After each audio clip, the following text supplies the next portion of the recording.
हरे कृष्ण। आप सभी का दिन शुभ और मंगलमय हो। भगवान श्री कृष्ण और राधा रानी की कृपा आप सभी भक्तजनों पर बनी रहे। आज आप सभी सुनेंगे वैशाख महात्म्य की कथा, अध्याय 3।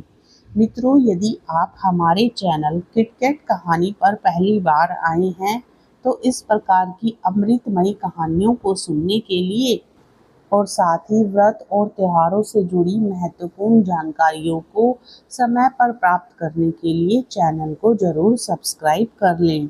अब सुनिए अध्याय 3 की कथा।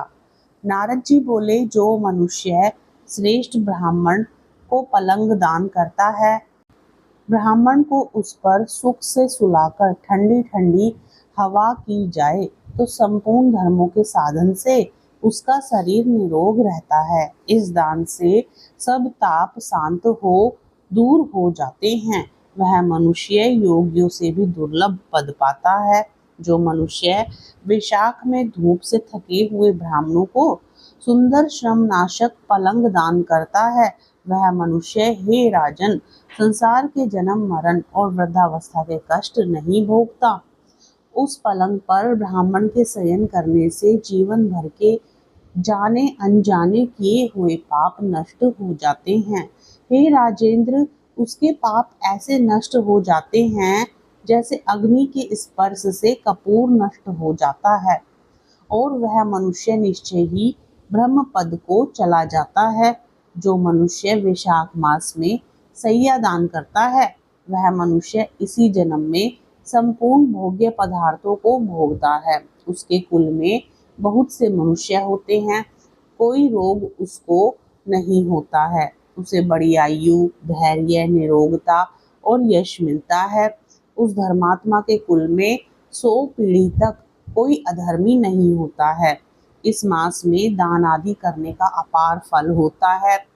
वैशाख के धर्मों को इस तरह करने वाला धर्मात्मा पुरुष सब भोगों को भोगकर अपना शरीर त्यागता है।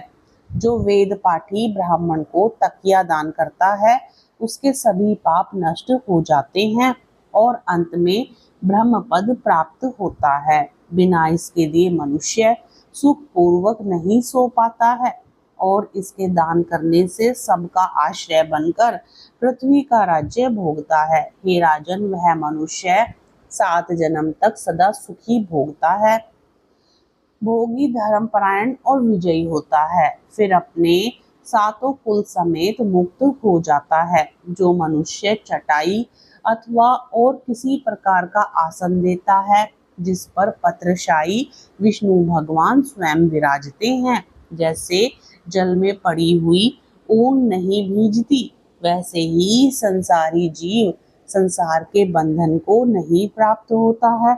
चटाई को देने वाला पुरुष आसन और सैया पर आरूढ़ हो सब तरह से सुखी रहता है। शयन करने के लिए चटाई और कंबल दान देता है, वह मुक्त हो जाता है, इसमें संदेह नहीं है।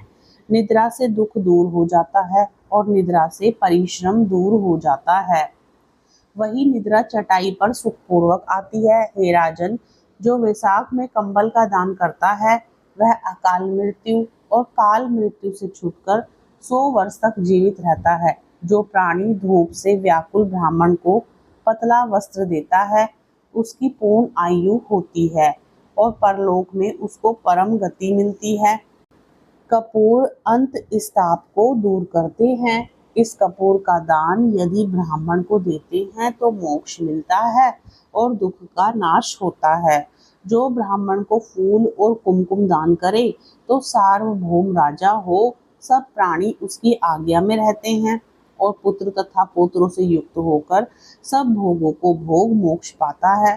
त्वचा और हड्डी के संताप को चंदन तत्काल दूर कर देता है। अतः जो चंदन दान करता है वह तीनों ताप से दूर हो मोक्ष को प्राप्त होता है। जो जल में भीगी हुई खस, चंपा या कुशा दान करता है, हे राजन, वह प्राणी सब प्रकार के सुख भोगता है। सब देवता उसकी सहायता करते हैं, उसके सब पाप और दुख दूर हो जाते हैं और अंत में मोक्ष पाता है।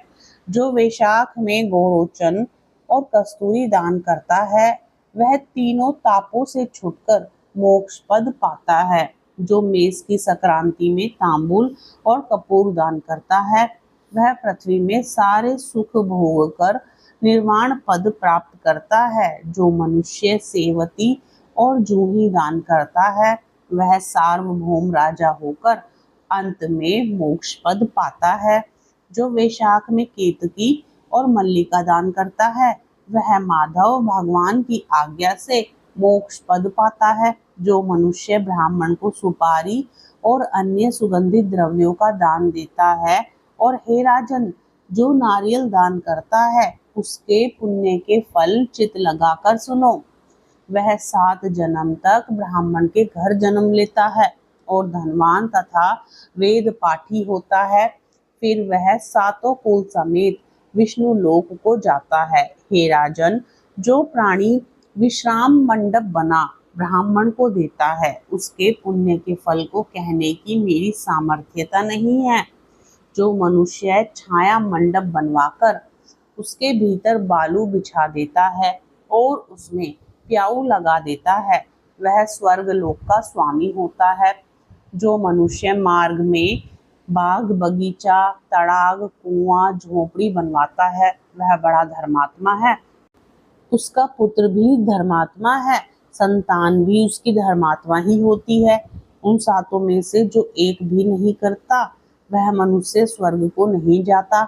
उत्तम शास्त्रों को सुनना, तीर्थ यात्रा, सत्संग, जलदान, अन्नदान, पीपल का पेड़ लगाना और पुत्र होना, ये 7 प्रकार की संतान वेद वेताओं ने कही हैं। अन्य सैकड़ों धर्म करने पर भी मनुष्य को संतान नहीं मिलती, इसलिए संतान की इच्छा करने वालों को इनमें से एक कर्म अवश्य करना चाहिए। पशु पक्षी मृग और वृक्षों को भी स्वर्ग सुख नहीं मिलता, फिर मनुष्यों को तो कहना ही क्या। जो मनुष्य सुपारी नागवल्ली कपूर और अगर सहित पान दान करता है, वह निश्चय ही शारीरिक पापों से मुक्त हो जाता है तथा यश धैर्य और लक्ष्मी प्राप्त करता है।